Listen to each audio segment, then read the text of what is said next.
video off, and then you don't ever have to worry about it. Will he be able to see the question up, or do you? Yeah, he'll be able to see the question. Oh yeah, and so he just won't be able to see us, or No, he'll be able to see us. We just won't see him. We just won't see you. So up in the top corner there of the screen, it says videos up there on the turn bar. Camera. Yep, in the top bar it says turn camera off. Let's see if you go. Yeah, just about the middle top of the screen. There should be icons, right? It's should be 6 icons. Oh, I see. Oh, no video. Okay, I got it. Oh, and you went away. Good. Alrighty, let's see if anybody's there. Oh, we have 3 people here with us. All right, I'm ready. Hi, Ashley and Linda and Stephanie. How are you? Hello. Oh, and Dan. And Dan. Hi. Let's see here. We'll ask him to type in the chat. If you can hear us, can you please type in the chat, hear you, or yes?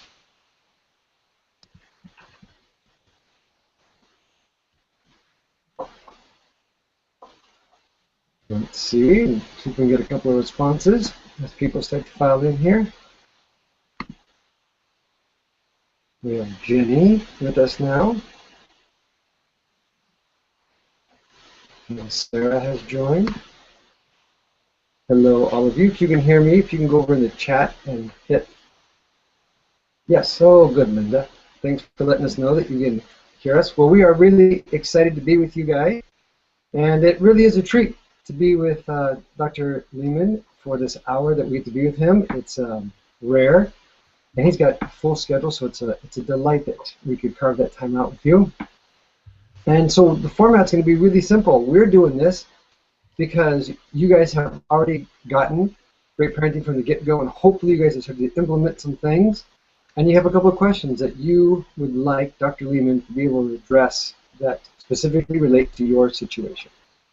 So in the chat on the right-hand side, go ahead and type in your question, and first serve. So the first one that puts the question is the one that we'll read off to Dr. Leman, and away we go. If not, I'll start asking them questions about my kids. So we have lots of issues on our side, Dr. Leman, so it might be just you helping us out with ours, especially our oldest child. Okay, so who's up first? Do we know who's up first? We're waiting for them to enter in their question. Okay. Tell them I'm a patient man. I think they can hear you, actually. Everything you say, I think they're hearing us. If you can hear me, guys, welcome aboard. We're just trying to help you. Now, listen, if there's a question out there, will I take your children? Let me take that question first. No. I've reared 5 of my own, and none of them are in jail currently. And we are thankful for that. So we're just here to help you. So, just make sure your questions are as honest as you can. Don't be embarrassed about anything. And we'll do our best to help you in a practical way. That's how we do things. Absolutely.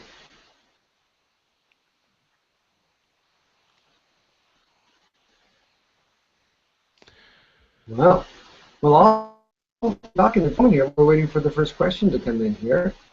The thing I would love to everybody know is that while you've gotten great parenting from the get-go, while it's the Valentine season, we have our next parenting training up.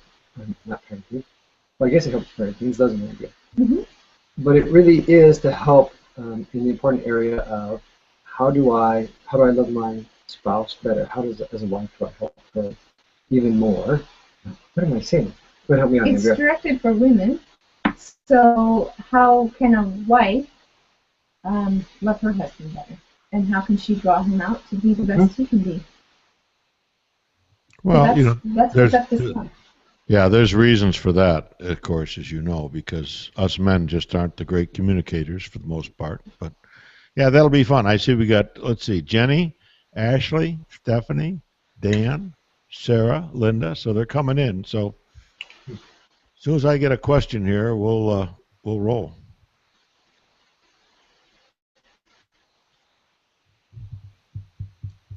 Ashley says, I'm here now. Right. Hello, Ashley. Well, let's see here. Let's see if that helps everybody. We would love... Are there no questions? Well, this would be your first, wouldn't it? Oh, hey, here they come in. Danny Boy leads off. Okay, All Sarah, right. oh my goodness, look at now we can't shut him up. Nah, way to go, guys. Woohoo! All right, where do we start? You tell me. We're going to start off with the first one, which is Stephanie. Okay. Do you want me to read it out loud? I think you should read it out loud. Okay, Stephanie asks us, my question is concerning the social needs of preschoolers. I have a 4 and 2-year-old, and my husband in the military. We move often and find it difficult to put down roots. I feel a constant pressure to take my kids to places to busy ourselves in finding friends. At this age, how important is that in their development? Well, Stephanie, number one, I appreciate the question. The moving around, quite frankly, is more difficult on the mommies of the world, especially if you have a dad who's traveling out in a foreign country, whatever. I mean, it just makes it tougher on the home front. But here's the thing to remember about a 4-year-old and a 2-year-old, and this is what I want you to really think about. Their world is very small, okay? And at 4 and 2, in terms of interaction with other children, in my estimation, when they hit about 3, you introduce kid to a preschool. Now, preschool should be 2 or 3 mornings a week and no more than about 3 hours a morning. That's a big morning for a little kid, okay? And keep in mind what I said earlier about their world is small. It's their bedroom. It's their rabbit that they sleep with, or their dolly. You know, it's their goldfish who hopefully has lived through the week. They die regularly, you know. And it's mommy, daddy, and maybe you've got a distant grandpa someplace or distant grandma or an aunt or an uncle. Those people are part of the kids' lives, but they don't see them every day. So it's really important that routine is important in your child's everyday living. That there's a certain time you put the 2-year-old down, a certain time you put the 4-year-old down, not at the same time, remember. And you just establish these nice little boundaries of predictability. So even within your perception of we're moving from pillar to post, the kid perception is pretty clear. Yeah, this isn't the same house or apartment, but the drill is the same. You know, we get ready for bed, we put our jammies on, we say our prayers, mommy tucks us in, blah, blah, blah. Okay? And that is good for kids. So keep in mind the mundane over and over and over again is good kinds of input for kids in their lives on a daily basis. It gives them stability. Okay? That's what you got to keep in mind. So don't beat yourself up because they're not as meeting as many kids as they need to meet or anything. If you got them in a preschool, that's a good thing. If you don't, then you're going to have to find some play groups and stuff so kids can interact with other kids because that is good for them. Just don't overdo it. That's great. Thank you, Dr. Leman. All right. Are we going to do Dan's question now? Yes. All right. We're moving on to Dan. And it says, we have a 6-year-old girl and a 4-year-old boy and a 2-year-old boy-girl twins. The question is about the hitting they do and pinching or biting when they get unhappy with each other. Yeah, you know, Dan, really, if you ask me to rank the absolute toughest question someone can ask me, it's not about something as horrific as pornography or incest or loss of a child. It's simple things like biting. Biting is one of the things, you mentioned biting, that is really difficult to solve. Kids go through this stage where they'll take a chunk out of anything. But I think the spirit of your question is, and let's repeat it, you've got a 6-year-old girl, a 4-year-old boy, and 2-year-old boy-girl twins. I mean, my goodness. Wow, you need a jug of wine just to get through the day. But the point is that these kids find out quickly how to work mom and dad. And if you think that isn't true, then you really need to sit down and have a conversation with yourself. The looks on your face or your wife's face when the kids do something, and even though you're just trying to keep peace and separate one child from another, tells that kid who's powerful, who's going to demand your attention, aha, it worked. So what I'm suggesting is, if 4-year-old starts beating on one of the twins, you pick up 4-year-old, you take, let me think, him to his room, you close the door, and you don't let him out until he calms down. Now, if he's a powerful kid, he might throw a temper tantrum. Hold the door. Don't say a word, even if he kicks the door, and wait till he's quiet. When he's quiet, open the door slowly. I say slowly because he's behind the door in all probability, and ask him if he's ready to come out and play. So what you're doing is you're taking the source of irritation, you're moving from the scene. The other kids see that doesn't work. And that helps quell the chaos in your family. But I have to tell you, with a 6-year-old, 4-year-old, and 2-year-old twins, you're in what I call whack-a-mole parenting. Because you get one fire put out, and believe it or not, you smell smoke in the next room. There's another fire to be dealt with. So this too shall come to pass, I can tell you that. But the best thing is isolation. With the little 2-year-olds, if they're biting or hitting on somebody, you can pick them up and put them in a playpen. A playpen is a very safe place for kids to be isolated. Hope that helps. Great, thank you. All right, Sarah has a question here. I have 3 boys, 6 years, 4 years, and 7 months. This morning, I was changing the baby's diaper, and he was stomping on the floor. Daddy was sleeping, so I told him not to stomp so he doesn't wake up Daddy. He said, okay. Then he walked out and stomped down the hall. I called him in to ask what he did, and he said he stomped after I told him not to. So I put him in timeout. During timeout, I reminded him he needed to be quiet for Daddy, and he was tapping his feet, pretending to stomp, not sure how to handle this.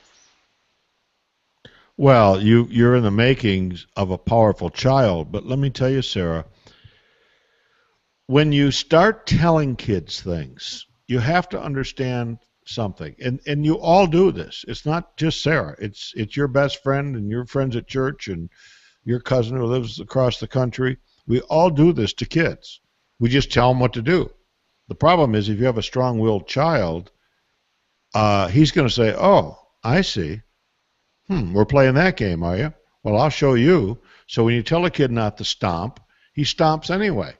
In part to challenge your authority, because he's saying, hey, you're a little too authoritarian here.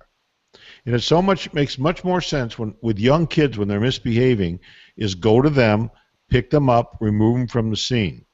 And don't be afraid, Sarah, to give this little guy the look that says, Mommy is very unhappy with what just went down here.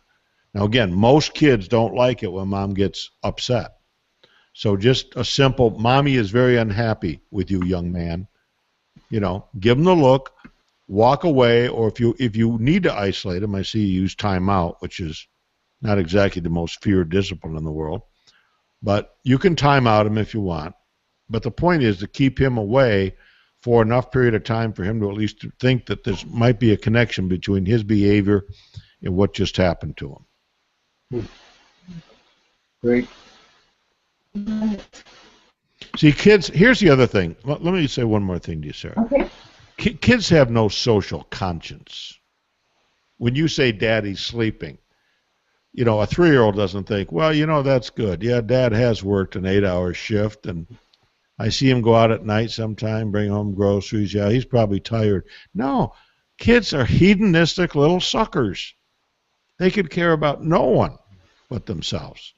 That's why God gave kids parents, so we can help shape their behavior, mold their behavior, and let them figure out that other people's feelings and lives count as well. I hope that helps. At what age can you start to reason with the kids a little bit on issues like that? Well, or ask them to engage with the solution. Yeah, it's more like 4 and 5, and not 2 and 3. That's for sure. Okay. The development of a child really rushes past age 4. People always ask me, if you could keep a child an age, what would it be? I think it's 4. It's a delightful age. Now, if you got a little hellion that's 4 years old, it's not so delightful, is it, Dr. Lee? No, it's not. Not so much. Not so much. Okay. Good. All right. Ashley is asking about her 17-month-old boy. I have a good understanding, uh, appreciation of applying reality discipline with my almost 5-year-old, but having a harder time with my 17-month-old. His biggest issue now is being very aggressive with toys. We take them away, but then he just grabs another one and tries to hit his sister or furniture, etc. We've given him timeouts, other toys to hit, drones, toolbox, etc., but he seems to intentionally come after furniture and sister anyway. Yeah, God bless you, Ashley. You know what? If I could give an award for Mommy of the Day, you'd get it, okay? You're trying too hard. Number one, the reality discipline works with a 5-year-old. It doesn't with a 17-month-old. In fact, when you take his toy away from him beating it on the furniture, he's saying, in essence, Mom, are you some kind of an idiot? Don't you understand that I'm doing developmentally appropriate behavior? See, kids at that age, at 17 months, love cause and effect. Now, they don't care if the cause and effect is dropping a vase that cost $100 or taking a cheap toy and beating it on the piano bench. There's a reaction in his mind between striking whatever he's striking, including a brother or sister, or the furniture. It's that cause and effect. You remember those books you would read to a young child, a little toddler? Baby likes to put and take, put and take. Mm-hmm. Well, that's that cause and effect. And so you're just trying too hard. So when 17-year-old boy starts getting a little over anxious and over aggressive with those toy, take the toy out of his hand. Now, when you do that, he's going to scream like a stuck pig because he's really just exhibiting developmental appropriate behavior. The problem is the developmentally appropriate behavior, Dr. Leman and everybody else that's listening, is driving me crazy. On top of that, he's ruining my only good piece of furniture I have in the whole house. So, yeah, you do take action. You remove it from him. And he learns. And see, the admonition, if you're a believer, is train up a child. Train up. Well, most of us don't train up kids. We train down kids. But training implies what? Repeatedly. And that's what's frustrating for parents. Didn't I just tell you not to do that? So I would use caution in how you proceed. But you got the 5-year-old down to reality discipline. That's good. 17-month-old is a little different. You got to wait.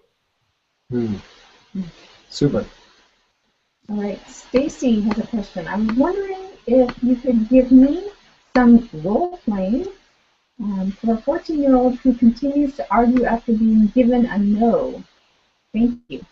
Sure. Now, let me get the cooperation of, how should we, Andrea. All right. You and I will do this, okay? Okay. The question is, I was wondering if I would give him some role-playing regarding a 14-year-old who continues to argue after being given a no. So, you're going to ask me something, okay, Andrea? And you're the 14-year-old, and then I'm going to tell you no, and then I'm going to show how we're going to deal with this. All right. So, Dad, there's a birthday party this Friday night at my... I have to go. Oh, honey, I'm sorry you won't be going to that birthday party. Why not?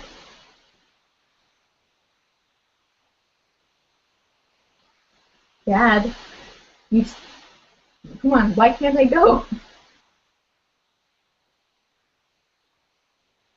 Everybody's going to be there. Now we're role playing. the mic. I'm trying to get 14-year-old. The mic did not go dead. Okay? What I'm saying is, you tell a kid once, and what you couldn't see is I was turning my back and walking away. Yes, that kid will come after you like a badger. They'll dig in. Why? You're unfair. Everybody else is going. Blah, blah, blah, blah, blah. Let them work for it. I mean, let them work for it big time. Now, let's just say that the reason that you said no to the 14-year-old, and again, the principle here is fighting is an act of cooperation. The reason you're not letting her go to that party is that she really let her mouth run that morning. Okay? So let her make 3 or 4 runs at Dad. How come you're not talking to me? And it might be an hour later where I might say, I was really hoping in the last hour, rather than just nip at my heels like some kind of a hound dog, that you might sit and contemplate why I'm not letting you go to that party. This morning, you just let your little mouth run a little too far. So you did ask the question why, and I'm at least going to give you the courtesy of telling you why you're not going to that party. Because you decided to run your mouth off this morning in a very disrespectful way. So there. Your question has been answered, and the answer is no. And you walk away. Now, some kids, I grant it, some kids are powerful, and they'll come after you. And you have to ignore them, which is hard to do, especially when they're trying to get in your face. If the kid continues to get in your face, I would not feel bad about taking him by the arm, putting him outside, closing the door behind him, and making myself a cup of tea. Just to say, we're not going to continue to play this game. Keep in mind that fighting's an act of cooperation. So whenever you say something, the child just ups the ante to try to get you engaged in battle once again. Excellent. Okay, Patty has a question. How can I get my 13-year-old to trust me? He's always mad. Well, I wish there was a little bit more meat on the bone on that question. How can I get my 13-year-old to trust me? He's always mad. Well, let's start with his always being mad serves a purpose in his life, okay? It either draws you into his life where you're saying all the time, what's wrong? And then he laments about how unfair life is for him. And all you're doing by having conversation with him is providing excuses for his angry behavior. You're not helping him one bit look at himself. So if a kid is, quote, always mad, I might say something as a parent like, wow, you look upset. You're not a happy camper, I can tell that. Walk away. If he wants to talk to you, he'll engage you. He'll engage it with you. But I'm just telling you, a lot of that, quote, madness is a setup for us as parents. Kids like to work us. They play us like a violin.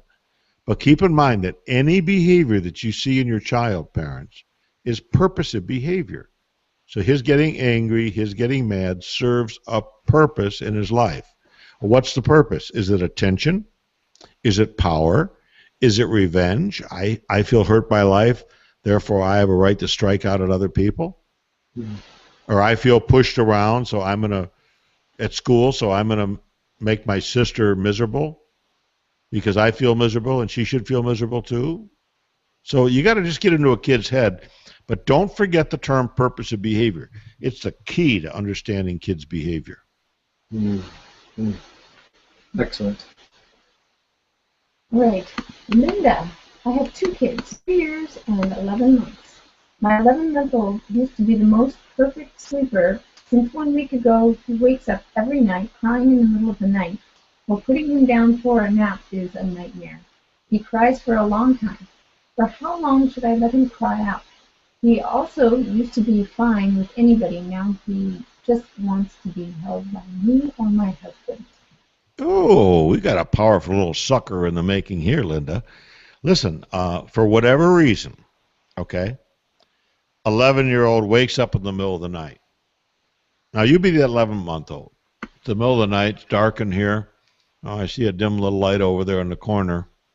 I sure love Mom. She's so soft. I like Dad. He throws me up in the air and catches me. I think I need a little excitement in here. Wah, wah, wah. And Mom and Dad come running, to see what's going on with Perfect Sleeper. Well, Perfect Sleeper is no longer the Perfect Sleeper. It's playtime. Now, it sounds like you tried to let him cry it out. Now, I'm going to applaud you for that. I'm just telling you, it's very difficult when your kid's crying. Now, sometimes a kid is crying because the poor little sucker's got his foot caught, or there's a problem. So you go in and take a look. There's no problem. He's just fussing. Okay? If we're talking about an infant, sometimes a kid will have a little bubble, so to speak, and you got to burp them. You lay them down again, pat them on their back, and get out. But don't keep on running in there, okay? So the basic rule of thumb is let kids cry until they're quiet, okay? Most mommies know the difference between an ordinary cry and a real critical, you got to come hurry because I'm really in trouble here, okay? And that's discernment that you will gain the more you get to know your little guy. But just keep in mind that 11-month-old, believe it or not, is capable of working you. So here's the principle. Here's the principle, everybody. Write it down in your head. Don't start habits that you don't want to have to continue throughout your kid's graduate school education. Ooh, that's good. Ooh. Right. Next one. Sarah, my 6-year-old boy is touching himself. I have interrupted him before shower time, and I have no idea how to handle this. I don't want to scar him. Can you shoot me that question again? My 6-year-old boy is touching himself. I've interrupted him before shower time, and I had no idea how to handle this. I don't want to scar him. Huh. Well, I hope this isn't late breaking news for most of the women listening. And I certainly hope this isn't too graphic. But last night, yesterday afternoon, I returned from Texas, where I spoke in a huge church. Came home, had to attend a birthday party for a man that is 96 years of age. And I will get to the answer to this question in a second. Met my wife for a quick dinner, and then we went to Bible study. I think we were the second last couple to arrive for Bible study. Sandy knocked on the door, and no one came. And all of a sudden, she looked at me and she said, "What are you doing?" I said, "Honey, there's times when a man has to adjust things. I'm just going to let it go at that."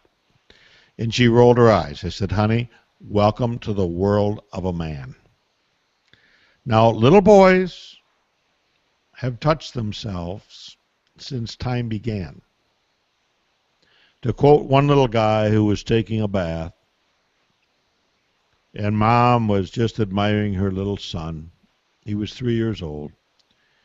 He looked up at her and he said, "Mommy, I love my penis." This young mom didn't have a clue what to say. She sort of freaked out. And she went into Grey's Anatomy. She said, "Oh, honey, well, God made us in a very special way. He gave us 2 eyes and 2 ears and a nose and a mouth." And she worked her way all the way down to the tippy toes. The kid sat there patiently in the warm bathtub as his mother eloquently described the body. And when she finally shut up, he looked up at her and said, "Mommy, I know, but I still love my penis the best." It's a boy thing. You're not going to scar him. He's very normal. I could talk forever on this one, but I better not. I'll get in trouble with somebody. We have censors here. Yes. Her name is Andrea. Yes. When she starts to turn red, that's when I turn the mic off on you. No. Have you ever gone to a soccer game and it's 5-year-old boys playing soccer? Okay? Just hope this isn't your kid. There's one little kid right in the middle of the soccer field. Everybody's running around like an ant in a hill. Not your son. No, not little Dwight. He has the little big man firmly in his hand. It's one of his best friends. Follows him every place he goes. Well, I'm not trying to freak you out. I'm just telling you that that's part of who little boys are. So you're saying this is normal, don't be worried, and let him be normal. Yes, this kid is not going to grow up to be some sexual pervert. It's just something that those little boys do. But as I added in my own scenario, as recently as last evening, big boys sometimes have to adjust things as well. All right, we'll move on to Patty's question now. I hope that helps, Sarah. Look at Andrea. She's got to move on, Dr. Leman. That was too much. I see 4 women just fell off the phone here. I can see. And Andrea being the first. And you're being the first. Nope, I'm still here. Okay, Patty. I told you we would have fun if we did this, Doug. You were right. Patty says, I have been trying to talk to my 13-year-old about the sex talk. I know he has questions, but he doesn't want to talk to me. I know it's uncomfortable to hear it from me and not from school. It's just hard to get him to open up. Well, yeah, it's hard to get him to open up. He's embarrassed by the whole thing. He doesn't want to admit he's got a parent. Now you're talking about sex. But that's why I suggest the best place to talk to a kid is where? In the car on the interstate. Why the interstate? There's no stop signs, no red lights. They can't jump out. And so there's something comforting for you looking out the front of the window at the line flying by, and your son is looking out the window thinking, I can't believe this conversation. The other thing I would suggest you do, and thank God you're trying. I think that's really important. When you find that kids have evidence of sexuality in their life, whether you find evidence that your son had a wet dream, ladies, if you don't know what a wet dream is, it's time you find out. It's called a nocturnal emission. Every husband on this earth can tell you, if you ask, what his first wet dream was all about. If he can't, he has a very faulty memory, or he's a very unusual person. So we are created to be sexual people. You do your best to open this. You're not going to get a lot back from kids lots of times. It's not always a two-way street that we'd like it to be. The other thing, though, I'd point out is this. I wrote a book called A Chicken's Guide to Talking Turkey to Your Kids. Talking to your kids about sex. I think A Chicken's Guide to Talking Turkey to Your Kids About Sex. Yeah, right. Lowest selling Leman book there is. But one of my best books ever. So why is that? Because parents don't wake up and say, you know what I'd like to do today? As a mom, I would love to talk to my son about sex. As a dad, I'd love to talk to my daughter about sex. Those thoughts don't come in great numbers. So all I'm saying is, bravo to you, kudos to you for bringing up the subject. Buy that book, leave it around the house. You read it, and then just leave it around the house. It's jam-packed full of good information for kids. It helps generate some conversation if it's ever going to come your way. Really funny, because that's how I did it with my my kids too, was down the highway, because it was a lot easier for all of us involved. So the highway, I'm a living testimony. The highway is a good way to go on that one. So thank you for those questions. Looks like, Dr. Leman, like you nailed them all. Looks like they were put up, and a bunch of people are saying thank you. Stacy says thank you. Ashley says thank you. Dan says thank you. Sarah says thank you. Well, we thank you guys for being. Did anybody not say thank you? Let's see here. I don't see anybody saying. Maybe they didn't want it to be publicly seen. Oh, well, listen, friends. Pass this along to your buddies, okay? I'm telling you, I know famous psychologists. I know famous people. I know about all of them, all the big names.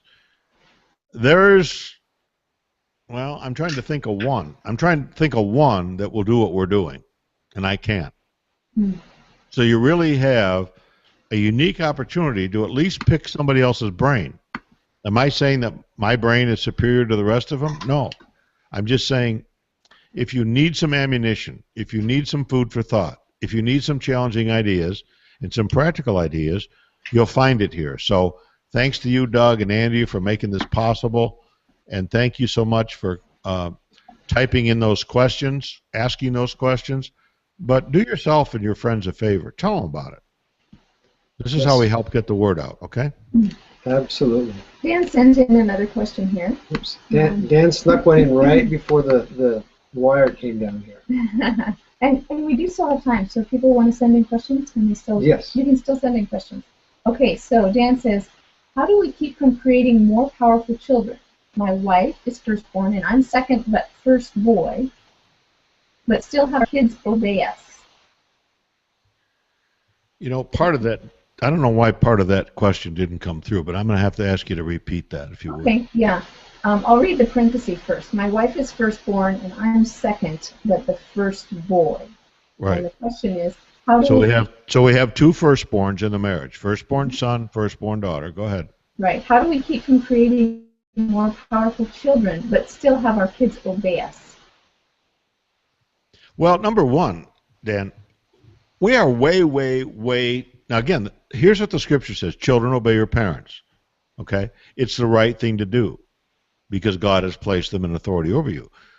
So I want you to understand where my heart is on this. The problem is that as parents, we believe in instant obedience.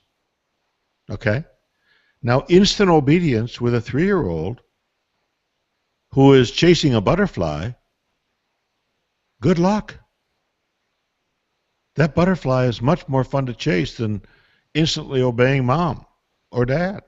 You say, well, don't we want to teach those kids that? Not necessarily. You want your kids to obey in the big picture. Don't get hung up about them responding instantly. This is not a military camp. You know, there's a program out there called Growing Kids God's Way. It's not good. It's God's name in it. It's very, very controlling. It's one of those that just drive me up the wall. A lot of Christian parents love it because it's cookie cutter style. I got news for you. Kids aren't cookie cutters. They come with different personalities and different temperaments. And so I would caution you not to be overly concerned with obedience in the immediate, but I would be more into teaching my kids to listen and teaching my kids to understand that other people are important. So I hope people don't take that response the wrong way, because anybody that knows me knows I'm not permissive, but I'm not authoritarian either. And so that wonderful midpoint where you come across the kids that you really care about them, but we have limits here. And no, we're not going to do this. And that's where the vitamin N comes in. Every kid needs vitamin N, but every kid needs vitamin E as well. So don't get hung up about instant obedience. That's number one thing. And then number two, with two firstborns as parents, you have the ability to find a flaw quickly, not only in things, but in people. And so you want to pray to keep that in check, because we're all flawed. We all know that. And if all you do is pick flaws and should on your son or your daughter, they're going to lose the self-confidence that they need to grow into a healthy human being. Thank you for that question. All right. Stephanie asked, at what age does reality discipline begin? Well, it begins more around ages 4 and 5, more toward 5 than 4. And the problem is that people pick up a Leman book and they try to use reality discipline with an 18-month-old. Well, if the 18-month-old is doing something inappropriate, put them in the playpen. Just give them a little time out in the playpen. Don't make a big thing about it. It's just that we're not going to continue doing what you're doing because it's irritating to us and it's making a lot of noise. And Dad is actually trying to listen to that football game, which is sacred, let me point out. Good. All righty. And the next one, Andrea. Okay, the next one is from Linda. My 3-year-old is a very picky eater. Having her sitting during dinner most of the times is a battle. How can we have a better time during dinner with her? Okay, number one principle, only bring healthy food in the house.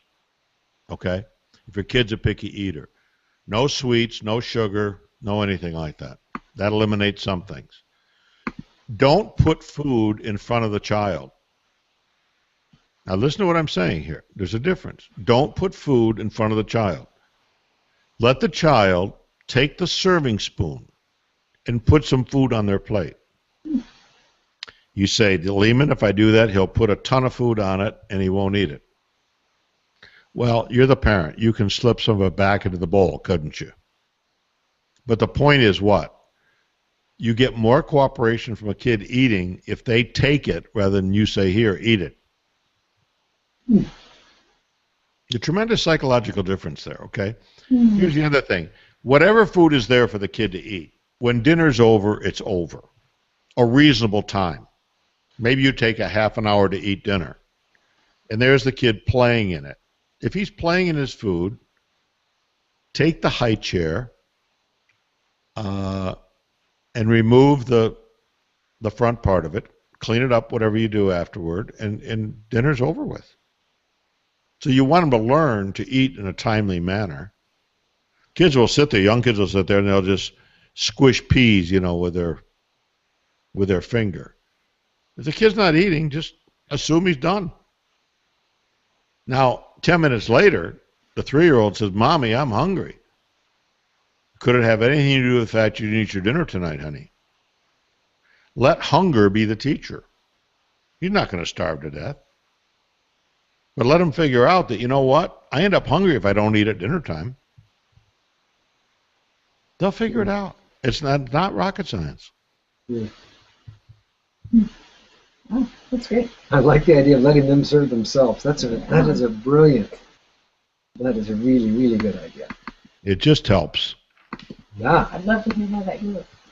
All right. Michelle says, how do you get a child who is has a natural disconnect from emotion to open up, especially about his feelings during a divorce? Well, okay, let's talk about divorce for a second. Do you remember when we were kids at Thanksgiving time, you'd have the breastbone of the turkey, and you would dry it out sometimes for a day or two, and then you had a contest with your brother and sister to pull on it and see who got the bigger share? Does that ring a bell with anybody? Mm-hmm. Okay, that's how kids feel with divorce. Mm-hmm. They feel like they're pulled both ways. And the hurt of divorce, excuse me, cannot be underestimated. It's that burning that never goes away. There's a scar that remains when your parents are divorced. And now you're the one that chose the divorce, okay? And now you are just gung-ho to get all these feelings out because you want to make sure your kid's okay. I understand that. I'm just saying there's some irony here. Most people who get divorced need not get divorced.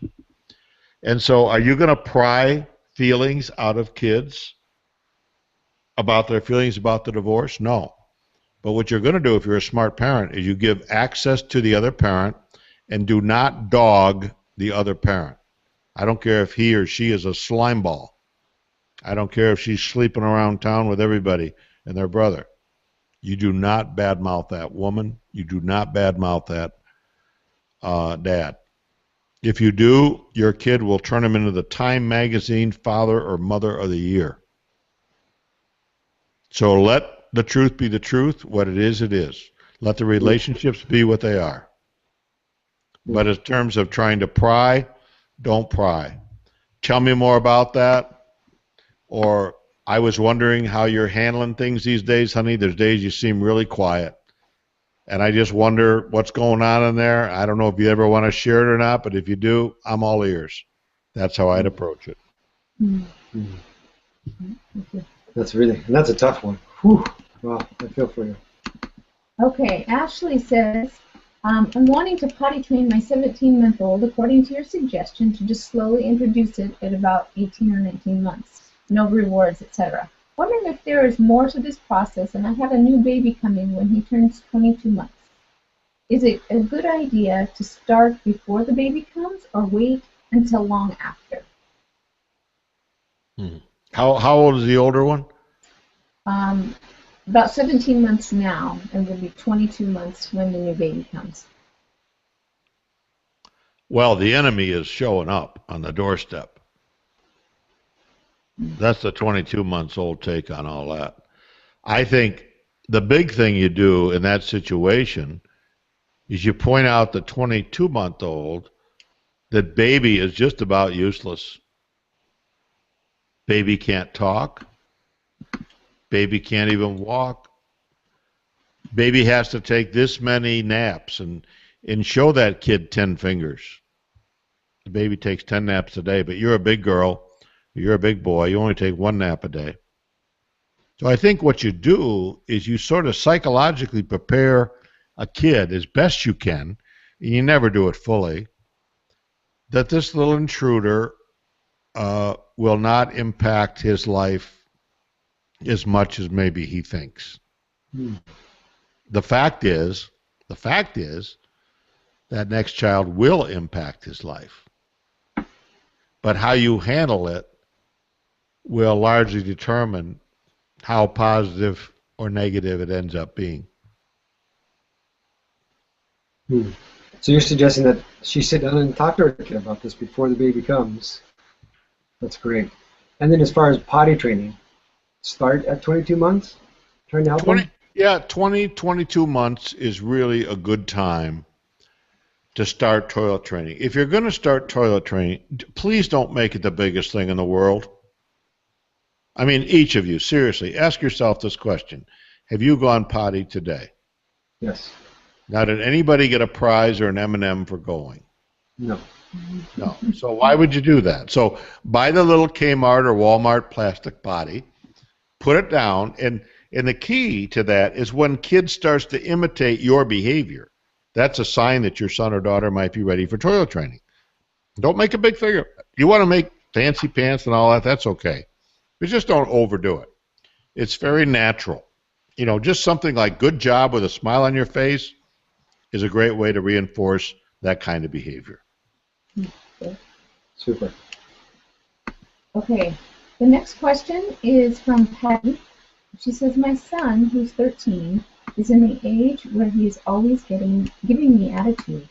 He knows how to get his way. When he was, let's see, I lost my place. Sorry. Am I causing you problems? There you go. Yeah, okay. When he was 6, I separated from his dad because he was not a good example for him. Do you think he's mad at me for taking him away from his dad? I was just trying to do what's best for my son. Now he has in his life my husband, who he treats like a son, like as if he was his. But my son gives him attitude also. I feel guilty. I feel his anger is because of me. Well, let's face it, you try to do the best you can. And kids will work you. He's growing up. He's developing an attitude. I just said earlier on an earlier question that divorce hurts, makes kids angry. They feel like life has hurt them. So in a democratic society, a kid says to himself, okay, if life has hurt me, then I have a right to strike out at other people. And they do that. Well, who do you strike out at? The person who lives 6 miles down the road or the person you live with? Well, that mom you live with. So that's what's happening. Now, you mentioned guilt. You don't take those psychological punches from your son. You stand up and say, honey, you know, you can think what you want to think, but mom did what she thought was right. And I'm the adult here. This was my marriage. Yes, it affects you. I understand that. But when you start seemingly pushing up these buttons to make me feel guilty, I just want you to know it's not working. Now, again, keep in mind, ladies, that guilt is the propellant for most of the lousy decisions you'll make as a mom. So sometimes you have to get in the mirror and look at yourself and talk to yourself, and maybe even pray, dear God, help me not to feel guilty, as I know that's not a good, healthy feeling for me in this situation. Help me to be a good mom and not a perfect mom with my son who has an attitude. Help me to have the right attitude so that I don't end up throwing psychological kerosene on the fire. Dr. Leman, is there a book you'd recommend for her, by chance, to get rid of the guilt? There's a book I did called Women Who Can't Say No.